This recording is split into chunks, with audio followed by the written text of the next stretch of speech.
Hello everyone, welcome back to my channel. Topic that I've chosen for today's video is bond pricing using the spot rates. So it is not really from any specific paper. In fact, it is used in all of your papers except paper one, which is Foundation of Risk Management. Otherwise, this concept is so, I mean, it is at instances used in all the papers. So you should be very familiar with this concept. So before I start, I would strongly request you to subscribe to my channel, like and share with your peers, and do comment as well if you like the content of my video, or if you have got any suggestions. So let's look at how do we price a bond. So it is a very I mean, I have tried to keep it very simple just to start with. So say for example, you have got bond whose face value is $100. That means if you buy today, you at maturity you get $100 back, and if you along with $100 at maturity, you get coupons whose frequency is annual. So at the year end you get $5, and at a second year you get $5, likewise for year 3 and year 4, and at a fifth year you get $5 coupon along with $100 face value. So this is the column C is basically a projection of cash flows for this bond, assuming maturity of this bond is 5 years. So these are the cash flows. And just for our understanding, I have taken these as my spot rates. So usually these are the interest rates for the corresponding maturity. So for if you make some investment for 1 year, you get 3%. And likewise for year 2, 3, 4, and 5. So usually our yield curve is upward sloping. So keeping that in mind, I have just taken these spot rates for our working. So say for example, for first year it is 3%. So whatever cash flow that I get at the year one will be discounted at this 3%. So like same has been done. So your C6 is your $5, that is cash flow, divided by this. This is just simple discounting.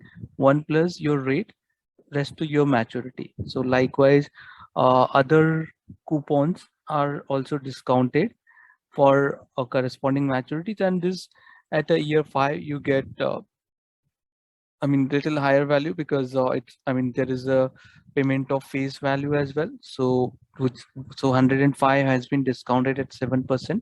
So how do I calculate price of this bond is it is basically the summation of these all discounted cash flow. So in layman term you can say that price of the bond is present value of all its discounted cash flows. So these are the cash flows and these are the corresponding discounted values. So addition of these discounted values is price of the bond.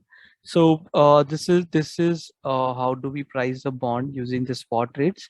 But in your paper 3 there are other slight tweaking for this concept. How do you price bond using par rates or forward rates? So for that you need to understand what exactly is a spot rate and how it's different from par rates, or in a broader term I would say how spot curve and par curve and forward curves are different. So that I'll be covering in upcoming videos. So so this was the simplest form of bond pricing using the spot rates. So along with that, I thought to demonstrate one more relation between bond price and the yield. So usually we keep saying that price of bond and the interest rates are inversely related. So I thought I'll just demonstrate using the same example. So say for example, using the same 5-year maturity bond with a face value of 100, just difference being in this, just to demonstrate it well and to make our calculations easy, I have assumed that this is a zero coupon bond. So there are no these intermediate. So zero coupon bond basically it differs from the coupon bearing bond in a way that you don't get interim cash flows directly at maturity. You get $100.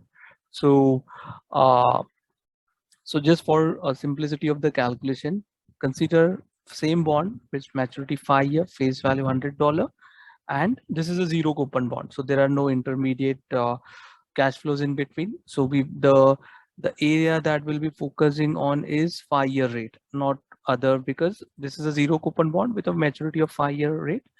So these are, say for example, yields for 5 years. So I just to demonstrate how if how your bond price varies if your yield changes. So this is a demonstration. So this, say for example, initially your 5 year yield is 2%. So corresponding price that you get is discounted value of 100, because face value is 100, that you will be getting at a maturity at a fifth year. So $100 discounted at a I mean for 5 years. And what is the rate? This is a 2. A2 is 5 year rate. So I just discounted this $100 with a 5 year rate, and maturity is 5, so it would be res 5. So likewise, I have considered, say for example, what is price if my yield is 3%, what is price if my yield is 4%, till the way till 62%. Of course, this is a slightly a hypothetical number. Your interest rate, I don't think it never will reach till 62%. Just for our understanding purpose, I have calculated what would be the corresponding bond price if my yield goes to 62%. So these are the yields and corresponding price, and these have been plotted on the scattered plot. So if you see, if your interest rate go up, your price, this is a price, so y-axis is your price and x-axis is your yield, interest rate. So if you see, if your x is increasing, your y, that is horizontal values of these, are declining. Whereas if you see, if your interest rate goes down, your bond price goes up, almost it tries to 10 to 100. And in this case, when interest rate goes up, it tries to reach to 0. I mean, this curve will try to touch x-axis, but it never touches. So this is a relation between bond price and yield. So yeah, so I mean, we can very well see that there is a inverse relation between yield and the price. So this is what I had for today's video. I would, if you have got any comments, feedback, or you want me to make some other topic video, please do comment, and subscribe and like with your peers. Thank you very much for watching.